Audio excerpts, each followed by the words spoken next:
Shh, we're live. We're live. All right, we're good. Hey, everybody. We're doing some more lender talk today. Today I have Chris Squires from InterLinc, and he is so fabulous.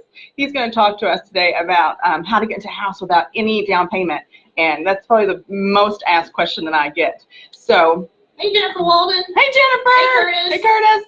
So it's probably the most asked question that I get, and Chris has lots of stuff to go over with us, and we're just going to keep this light and fun.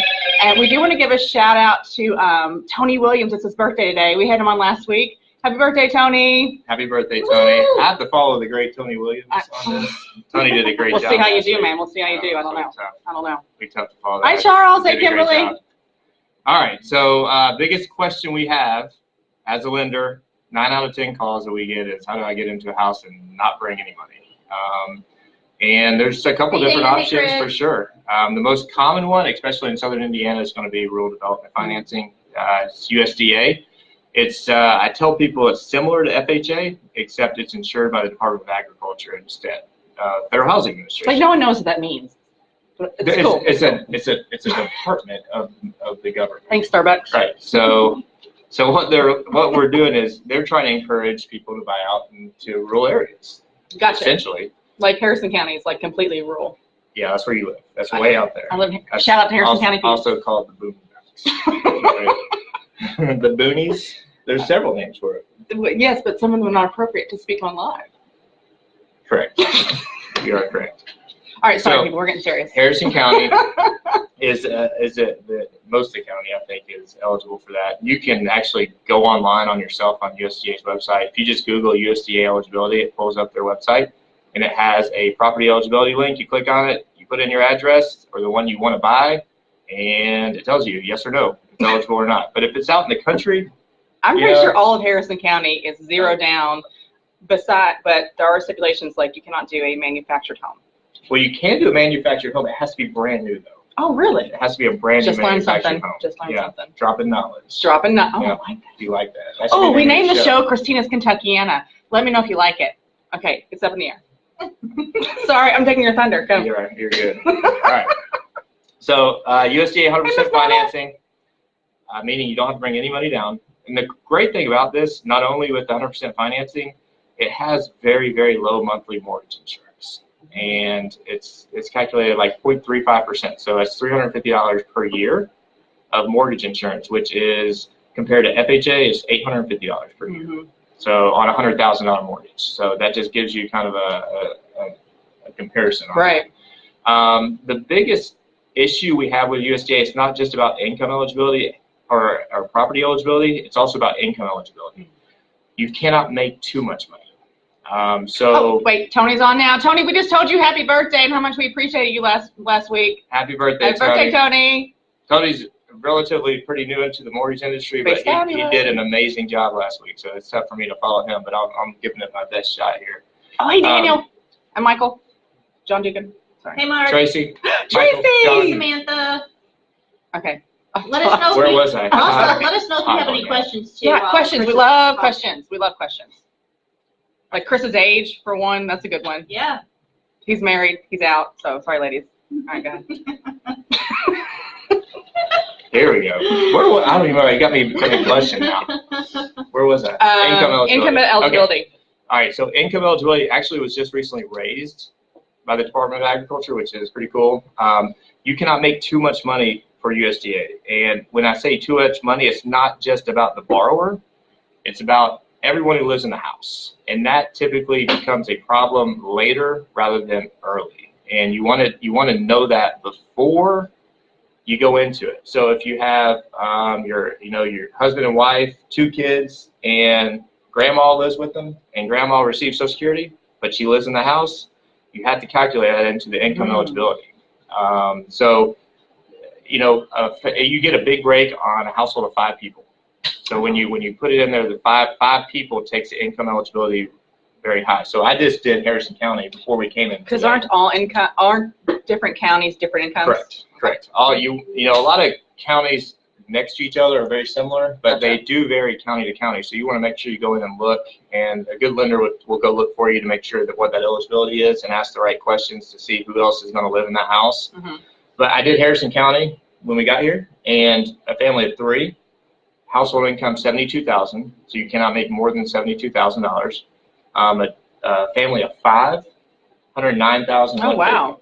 Okay. And that's to get into the house with no money down. So we're talking about no money down for people that just joined, getting into the house. Yes, and there's no risk-based pricing, meaning when you do a conventional loan, which is just your normal Fannie Mae, Freddie Mac loan, the more risk you are, the higher your rate is. Okay, so and the more money you put down or less money you put down, the higher your rate is and lower the rate is. So it's risk-based pricing is what we call it. So Hey, Becky. with USDA, there is not that. So whether you have a 780 score or a 620 score, we go down to 620 on USDA, your rate's going to be the same. So you can still get in, rates have been going up. A lot of people have seen even some rates, starting to move into the 5% range. As of right now, we just locked a USDA under 5%. Oh, wow. Or a 630 borrower. So there's none of that risk-based pricing we talk about because it's insured by the Department of Agriculture. So, so if you have a mom and dad and 3 kids, that's 5 household members, 109,150. If you make less than that and you want to buy outside the city limits in the rural area, and when I say rural area, I can name them off. It's based upon it's based upon what the Department of Agriculture sees as rural. Right. So there's parts of Sellersburg, like neighborhoods in Sellersburg that are eligible. Yep. Charlestown. Oh yeah, all Charlestown, all Georgetown, New Salisbury, Floyd Knobs, Greenville. Part of Floyd Knobs. You got to watch it. Sorry. Yeah, you got to watch it. But if you go to the Crawford County. Yeah, if you go to that website, that USDA eligibility, just Google that, pull up the website. It says property eligibility. Put your address in there. It'll show you if you're eligible or not, and it also has a map. And inside the shaded areas of the map. Wayne, hey Wayne. My cousin's on here. Hey, my cousin has bathrooms. Wayne, he's fabulous. Just so you guys know, and kitchens. Sorry. Okay. I forget where I was again. I don't even remember because I was excited. I was on the map. So the shaded area, no good. Unshaded area, good to go. All right. And sometimes they're right on the line. Like your neighbor could not be eligible and you could be eligible. I mean, there's just a map and it tells you yes or no. Gotcha. And that's what we're going to pull it off of. What about, as a realtor, I know that the house has to be in a certain condition for it to go USDA. Correct. Meaning it can't be a fixer-upper at AE. The roof can't be falling in. There's certain different levels of the house. It has to be move-in ready, pretty much. Well, yeah, right? For us, absolutely. We want it to be, livable and safe. It's safe. Todd, you just cut us off because you. Unbelievable. I'm sorry. I need to behave. You got some beer. I got whiskey over there, but I don't know if that's allowed. That's Serrano. That's not whiskey. I don't even know what that is. I can't even lie. And all right. Okay. Where was I? The condition of the house. Yeah, we want it to be livable, and we want it to be safety. We want it to be safe to live in, and that's all underwrite. That's all not underwrite. It's all appraiser specific. So it depends on your appraiser. If he looks at something, and appraisers they're going to base things on opinion. There's some appraisers that are stricter than others. Right. It depends on what their opinion of the condition is. But if you're going to have major crack in foundations, or if the house is slanted, or you got a hole in the roof, I mean, you're going to have some issues. For sure. You're going to want to look more on the renovation side of getting into the house. Which is what we're going to talk about next. Does anybody out there have any questions about the 100% down, no down payment program? So Indiana Rural Development, once we get done with it, they have to give their blessing for it. They're like a day right now. They used to be a month and a half a long time ago. So they're 30-day close is definitely still doable on a USDA 100% financing loan. Gotcha. 30 days or under for sure. And I would say probably 80% of my business is USDA. A lot of we do all kinds of it because it's such a good product, and I see a lot of people that want to buy outside the city limits, and it's just an awesome product just because they don't have to bring any money down. I mean, you get a good realtor like Christina, and they negotiate your seller to pay your closing costs and prepaid items. Then you literally come to closing, and if you close today, June 21st, you would bring no money to close if you had the seller pay everything. And your first payment is not due till August 1st, and it's not late till August 15th. Wow. So you could get into a house today and not have a payment for almost 2 months. That's cool. Yeah, it's pretty That's super cool. It's pretty good. I like that. Good. Also, USDA is one of and we don't see this a lot right now because we are in the seller's market, but it is one of the products that will let you roll in closing costs and prepaids only if the house appraises for more than the purchase price.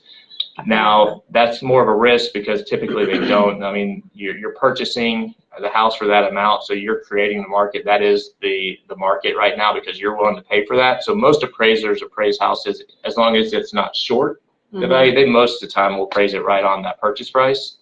So to be safe, always ask for seller closing costs. Right. And that way you take care of that. You don't have to worry about scrambling for a little money at the end of the process. Right. And I know that I always call the lender and ask them what those closing costs are going to be so that I get them as close as I can. Yeah. Because I feel like that's a big deal. Yeah, closing costs are not only your costs that we pay, the lender, the appraiser, the title company, title insurance, things like that, but it's also made up of your escrow account, which is going to be your taxes and insurance reserve, so we're going to put in a separate account. So when you make your payment, it's an all-in payment. You don't have to worry about taxes. You don't have to worry about insurance. We're going to make those payments for you. Then every year we do an escrow analysis to see if those adjust. So your payment, your principal and interest never changes, always the same. The only time your payment can go up or down is if your taxes or insurance go up or down, and then that'll change that, and that's it. So I like it. That's some good info. Dropping knowledge. Dropping knowledge. All right, what do you want to talk about next? We were going to talk about Kentucky Housing because they're always giving out money. It's good timing on that too, because they won't announce when they're doing this, but if you're looking for a house in Jefferson County, historically at the end of June, beginning of July, Kentucky Housing comes out with the hardest hit funds, which is only 4 counties in the state of Kentucky gets it, and one of them is Jefferson County. And basically they give you a $10,000 mortgage with 0% for your down payment and for closing costs. Oh, wow. You never make a payment. Every year on the anniversary, they forgive $2,000 of it. So at the end of 5 years, the lien's released, it's 0 balance, and you just got a free $10,000 of equity. So just so I'm understanding this correctly, you're telling me that they give you 10 grand to buy a house that you never have to pay back if you stay in the house for 5 years. Correct. The only reason you have to pay it back is if you sold it or I guess refinanced early. Wow. I don't know why you would refinance early to pay that back, but right. So if you sold it in 3 years, then you'd only have to pay back $4,000 of the $10,000. Gotcha. Right? So that's another program, and the first mortgage would either be a conventional FHA. It wouldn't be USDA in Jefferson County, or even VA. Even though VA is 100% financing, you can still get the 10 grand on that. Oh, so, wow. Hey, everybody that just joined us, we're talking about how to get into a house with no money down and going through some different programs. We talked about the USDA program, which is the rural housing, no down payment. If you have questions, ask us if you just joined us. If not, I think we're going to roll into how I get a lot of questions about I want to buy a fixer-upper. I don't have the cash, which is a lot of people. So there is, and Chris and I did a video about this about a month ago, but there's this great program called a renovation loan, and it gives you the money to fix the house. And it's amazing. I'm actually getting ready to do one on my house to build on. You can tear a house down to the foundation and build it back up with this loan. It is amazing. It's a great way to get a $30,000 house that you want, put 30 in it, and roll out the $60,000, and the house is probably worth like $150,000. Yeah, well, that's just a tip. That's not, that's just. I mean, we've seen it happen before. Sometimes you don't get dollar for dollar renovation, but the purpose. This is not a flipper's loan. We have a lot of people call, and because we do have a product, a conventional renovation that people want to use to try to flip houses. It's not what this loan's for. This loan is definitely not for that. Right. This loan is for someone who, especially in this market that we're in right now, in a seller's market where, you have a listing come up and there's 20 people there looking at it the same day. By the time you unlock the door to look at it, it already has an offer. Right. So especially in a seller's market, this is a great product because you can find those houses that people are not able to get just normal FHA or conventional financing on, and you can make it what you want it to be. And we've had great success with these, and people, they get to redo the carpet, the paint, they get to put a new roof on it if they want. Yeah. They think the roof is old, new HVAC. I mean, you name it. You can tear down walls. As long as it's not a luxury item on the FHA side, like a swimming pool. Right. We can do it, probably. But on the conventional side, I can put in a ground pool. Yeah. Seth McCam husband, do you hear that? I can put in a pool. Sorry, Seth. That's That's not a good idea. Pools are, Oh, okay. yeah, it's Sure. just dollar for dollar. Quiet time. on that. Quiet time. They have pools in Elizabeth? Yeah, we have a above ground. Above ground pools? Sweet. That's awesome. Oh. Anyway, but it's a way of creating and making the house the way you want it right now, and you don't have to worry about it. It's an awesome product. The only thing, people say those take forever to close. Sometimes they do, and the reason why is the shortage of contractors. But Hey, if you can get bids, if you can get a contractor out there to give you bids, and they have to be detailed bids. It can't just say $20,000 kitchen remodel. Right. It has to be specific. It's got to be broken down. Because we want to have the opportunity to go back and say, hey, listen, yeah, you said this and you put up that. Right. So you need to redo that. So it has to be specific, and that's just, people say it's picky to have detailed bids, but it's protecting you as a consumer. For sure. Yeah, you want to make sure you get exactly what you're paying for. Well, I do about 5+ these a year. I'm very familiar with them, and I haven't had one yet that went past a 45-day close mark. And yeah, I feel like it's buyer driven though, so the faster they get their bids in, the faster it goes. Yeah. No, that's all it is. I mean, we want, if you thought about doing it, if you find a house that you're making an offer in and you want to know kind of get bids immediately. Like when you're out there doing your inspection, sure, get the contractors out there at the same time. Do not wait, because that's going to be the long delay. It's going to be getting those bids. Right. Because we need the bids to finalize the HUD inspector, to finalize the appraisal.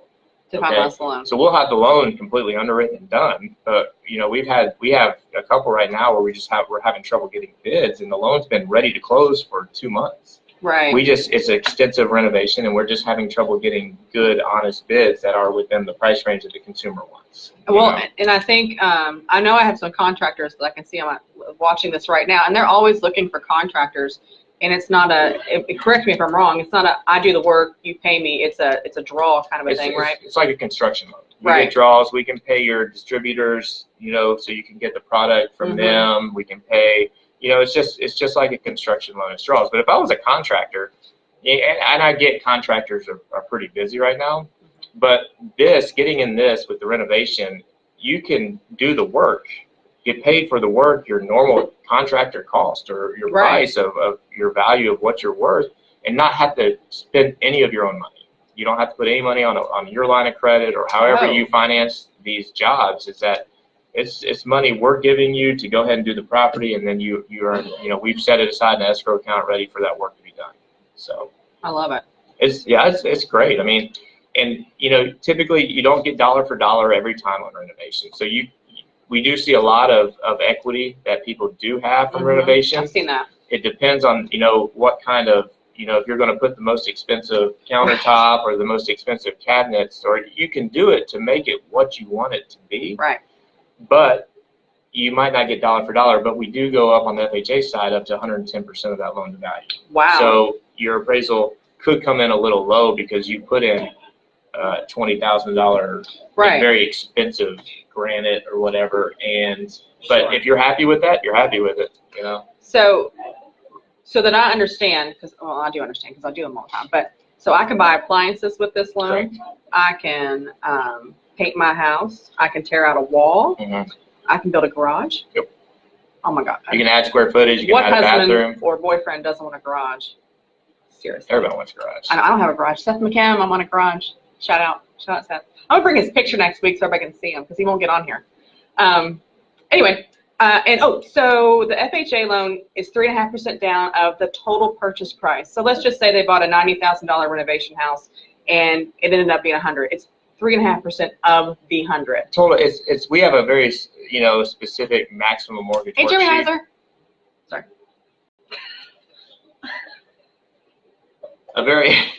We have a very strict.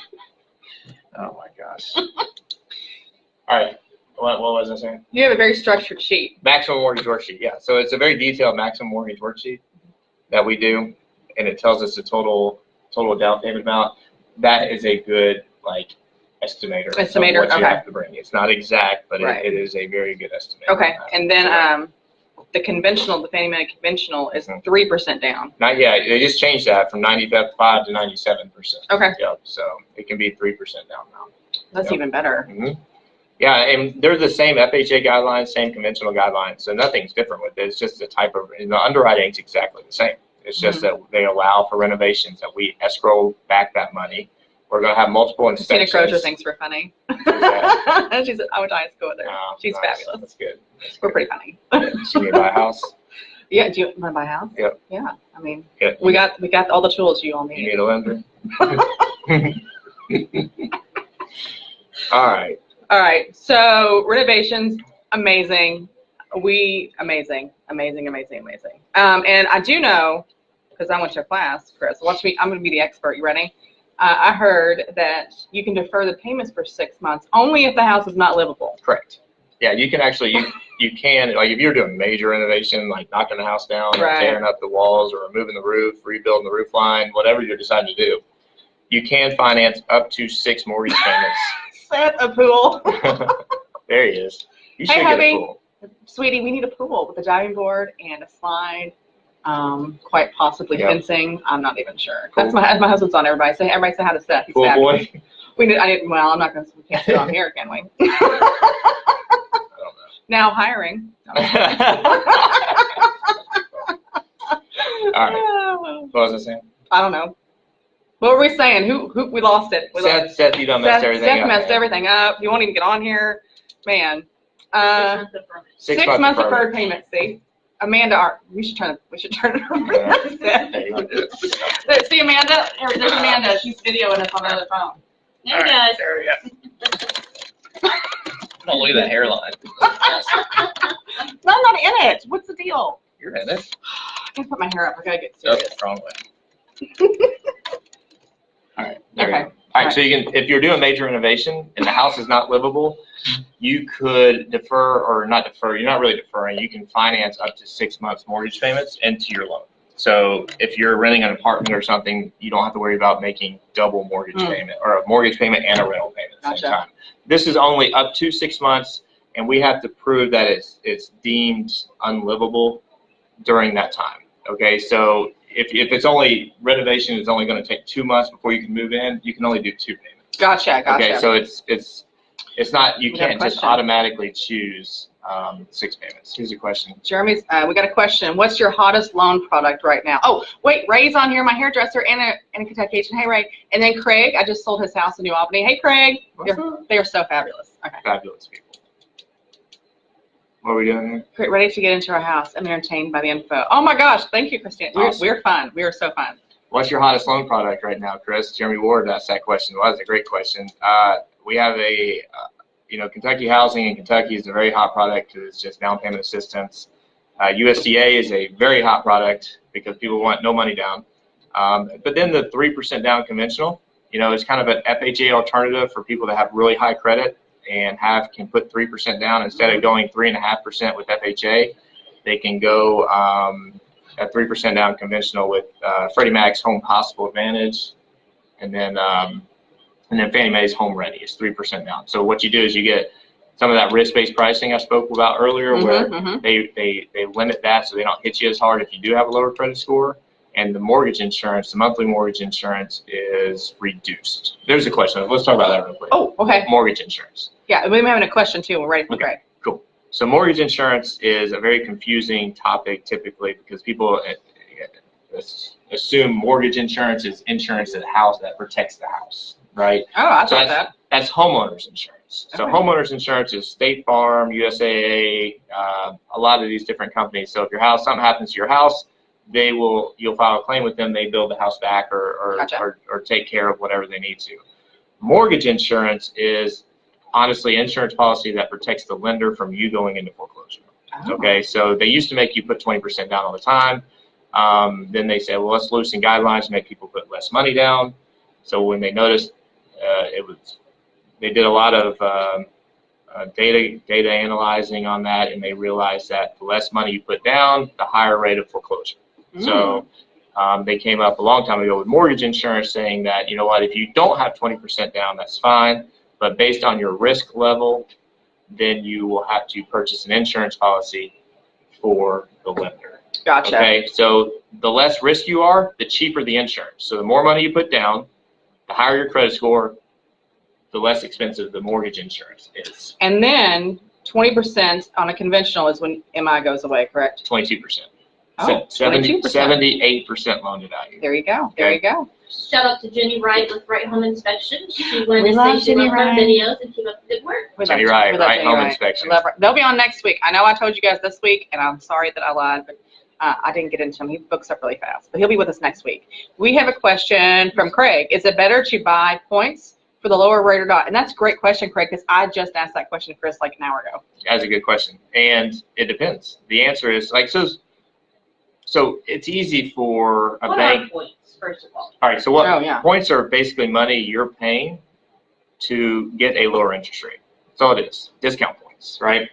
So a lot of places you'll go, they'll just throw you in a quick bucket, conventional, FHA, USDA, whatever, but a really good loan officer like Tony Williams And yourself. and myself, very good people like this, will sit down with you, and the biggest asset most people have on this video or even everywhere is their house. Mm-hmm. It's their biggest liability with the mortgage. It's their biggest asset.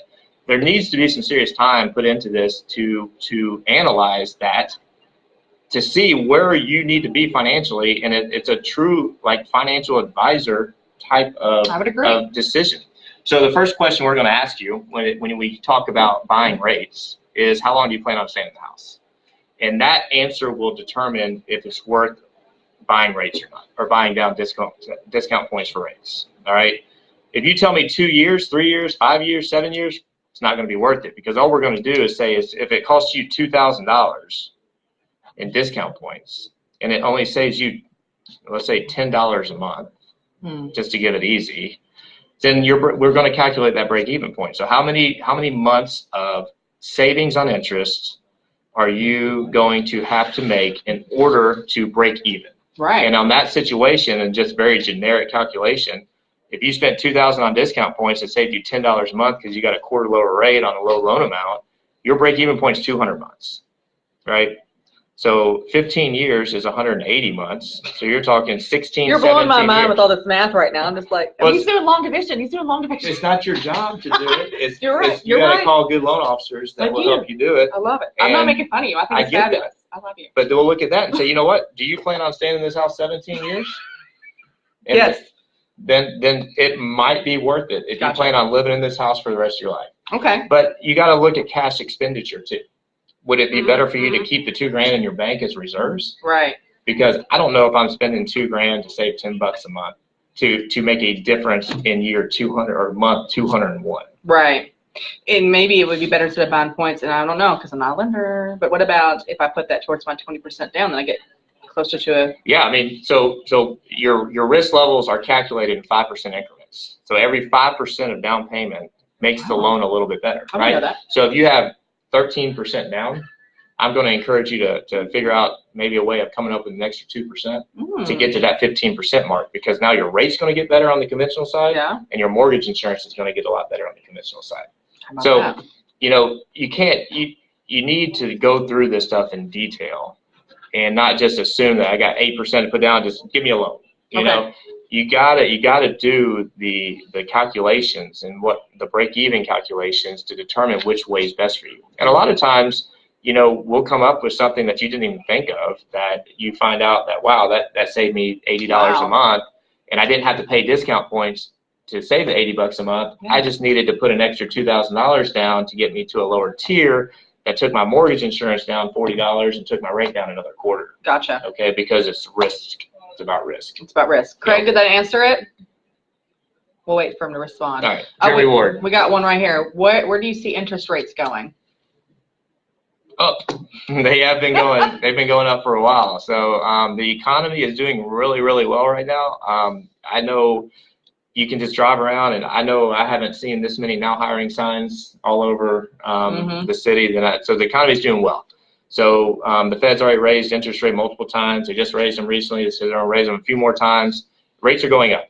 So if you are thought about buying a house, or thought about selling your house and then buying a house, now's the time, because rates are going to go up. We're going to encourage people to lock as soon as they are ready to lock. Sooner the better, because rates are probably going to change by the time in 30 days. By the time you're ready to close, rates are probably going to be a little higher. But you lock them in, don't you? Yeah, we send out a float agreement at first saying that the rate's floating, and then we let them choose. We talk to them and tell them when the best time to lock. Most good lenders do watch the mortgage-backed securities market to see if there's any reason to wait or not, but the encouragement's always going to be to lock in your interest. For sure, Shout for out sure. to Ron Hazley. He's watching Hey, for Brian. Keller Williams. He's the commercial director for Keller Williams. Hey, Brian. Live in Indiana. Craig said, yeah, I think so. Craig, we will tag on later Chris's info that you can call. Chris will talk to anybody. Anytime. Well, no, I shouldn't say the time of day. Don't call him 9 o'clock at night, but he'll walk you. He'll walk you. Go to bed What are you early. doing with the screen? No, it's just not right. I don't like it. My hairline. Oh my See gosh. my hairline? Your hairline looks No, I'm fabulous. getting old. Look, people are in here to learn, not talk about us. I mean, we could talk about Oh well. Oh my gosh. care. Oh my gosh. Oh my Alright. gosh. Zoolander look. All right, so here, let's talk about one trick of the trade. So I love tricks of the trade. it's not even a trick of the trade. It's just advice. Is it legal? Yeah. Come on now. What are you talking about? I'm just teasing. I'm You just dumb. teasing.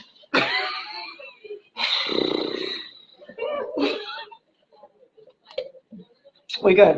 I can't believe you said illegal. Come on now. Everything's up and up. I'm This just kidding is you. not 2008. I'll just get you the, oh. All All right. right. So here, this is just a tip. One of the most frustrating things we have with our clients and any clients is assets. Assets is a big frustrating part of the business. Like, it's more than anything else we deal with is assets. So whether you need to provide proof of your assets. What's an asset? For people who don't know, like me. An asset's just money in the bank. Okay. You have money. It's not like your car? We don't use that. No, Okay. we want liquidable assets. Gotcha. So, What about my house in the Bahamas? or assets that could be liquidable. Well, we're going to have that as on there as an asset. But Her it's job, going to she has in be the Bahamas. anything liquidable, checking, savings, Gotcha. 401k retirement. Those can be liquidated for a fee, but or for a penalty too. But that's still assets, right? Gotcha. So the biggest pain that we have with people, and it creates frustrations, and lenders do not want it to be frustrating. I Right. assure you, because it's just as frustrating for the lenders. But they are very specific on how those guidelines read, right? And there is no just ignore certain items now. They are very specific on money. So if you provide bank statements, 2 months bank statements is what most lenders ask for, right? Right. If you have $11,000 in your bank and there's a $10,000 deposit, the lender's going to ask you where that $10,000 came from, Right. and you got to prove it. Like mattress money, you can't just pop it in there. Do not if you have mattress money and you want to buy a house Go put in it the in next 6 months, go put it in the bank now Oh, well, and let it okay. get there. I mean, I don't know how those rules work with how much you put in without you getting flagged or I whatever. don't have But any idea. mattress money is just no good in this business. Cash, you can't prove cash, you can't prove where it came from. It's just terrible. Assets are frustrating. So if you have a bank statement, at the top of the bank statement says page 1 of 6, okay, and page 5 and 6 are completely blank, but it says 5 of 6, 6 of 6. Give us the blank pages, and people's like, what do you need some blank pages for? The reason we need blank pages is because we don't know what's on 5 and 6. Right, right. And you could have another, what are you hiding from us? So Sure. if it's blank pages, if it says 1 of 6, you have to get all 6 pages, right? Okay. And a bank statement is not a transaction history. A lot of people, it's easy to mistake that. They pull up their bank account, they see their bank, right, and what they see on a day-to-day basis to manage their money, and they do print screen or do some printing. That is not a bank statement. A bank statement, there's going to be a link at the top of your account that says bank statements. Click that, download the last 2 months, and send those. Now, you'll probably want transaction history depending on how old your bank statement is, Right. but that's not a bank statement. Gotcha. All right. Gifts. Gifts are big time because a lot of people get gifts from family members for down payment and everything. Talk to your lender before you give the money. All right. Do not just have them go give you the money, go deposit it, thinking you're doing the right thing. And I understand how that reads because that seems simple, right? Right. If I'm getting a gift, I'm taking the gift. You're going to have to paper trail all of that. Gift letters and all kinds of stuff, right? Well, the lender will provide the gift letters for you, but you're going to have to go get the deposit slip. You're going to have to get a copy of the check. You're going to have to show the bank statement probably where the donor gave it to you, and it just becomes a hassle. There are a lot of tricks to that, though. You can a lot of times just wire it directly from the donor to the title company the day of closing, and you can avoid all kinds of paperwork. Okay, so there are little things like that that just follow the direction of your lender. Okay, the lender knows best. They will tell you what to do. Don't think you're helping them out by doing something when it comes to assets, because even though it's like common sense, you might think you are helping them, because there's a lot of times I'm like, yeah, that I see why you did that. That makes sense. It still might cause a lot more paperwork, and the biggest frustration comes when someone thinks they sent you what they need, and you say, well, actually, you didn't send me anything I need. Here's what I need. And it becomes frustrating, and so assets is one of the biggest things. So that's some tips on the assets portion of it. For sure. So. All right. Do we have any more questions? No. Negative. Negative. Can we go drink now? Sure. I mean, so anyway, just to recap, I'm joking. I gotta go to work. He's totally not joking. Yeah. No, I'm just kidding. Sorry. So we were talking about the 0% down, how to get into a house for 100%, no down payment, and we talked about renovation loans, which are a loan to get into a house that needs a lot of repair, and then we talked about empty housing and assets. We will link up Chris's info on the page later, and if you have any questions about selling or buying, you can always call me, ask me, Facebook message me. I'm happy to help answer any questions. That's really all I think I got. Yep. I like it. Yeah, and we're doing it every week. We're going to try to do it every Thursday at 12. I think we're going to have like a title company come in and talk about title stuff. Nick Wright will be here next week, but it'll be Friday because he was booked, so we'll do that Friday. Ooh, I want to give a shout out to Haley. She's doing house cleaning, and she's local. She's got super cheap rates, and I know her personally, so I'll vouch for her. Haley, don't mess up. But anyway, so, and I would love to like feature anybody that has like a skilled trade, or a plumber, electrician, massage people, anybody that wants me to like give them a shout out and share their information. I'm happy to do that because I love local and I like to keep it local. Ooh, which was something really exciting Seth and I did yesterday. We actually got to meet with, we sponsored an event for, oh my gosh, Redeem the Dream, and the Olympic athlete Ruby came in to Lanesville and did a basketball camp for underprivileged kids, and it was amazing. So shout out to the Redeem the Dream. We're going to meet them next week and do some more stuff. But Seth and I are always happy to help local communities do stuff too. So awesome. We appreciate our clients and the fact that we take part of that money and we give it back to the communities. So we just don't like take it and go on vacation. That's awesome. That would be illegal. Well, yeah. I mean, we just have a passion for helping people, and that's part of what we do. Yep. So Chris does too. Chris does lots of charity work too. Yep. So anyway, all right, guys. Be nice to everybody.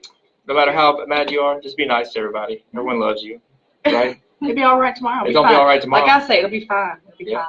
It'll be fine tomorrow. You want to make yourself feel real good. Be really nice to someone who's not being nice to you. Ooh, that's Make you feel nice. We should name this like Real Talk. That's how I feel about Christina.